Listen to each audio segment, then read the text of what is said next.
Sin sorpresas, el nuevo pleno municipal cumplió el guión previsto y convirtió a Carmen Morillón en alcaldesa de la ciudad.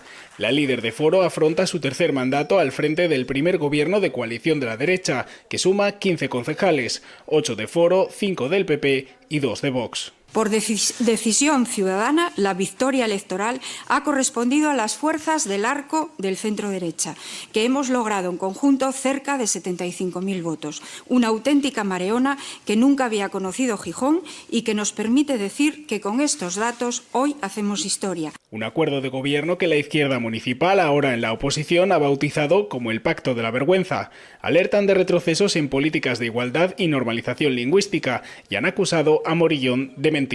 Hoy tenemos que hablar de lo que va a pasar a la historia como el Pacto de la Vergüenza.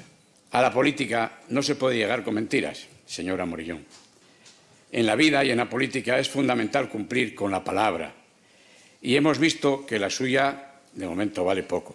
La entrada de la ultraderecha en el gobierno de Gijón es el inicio de un proceso de involución y retroceso que va a dañar nuestra institución democrática más cercana.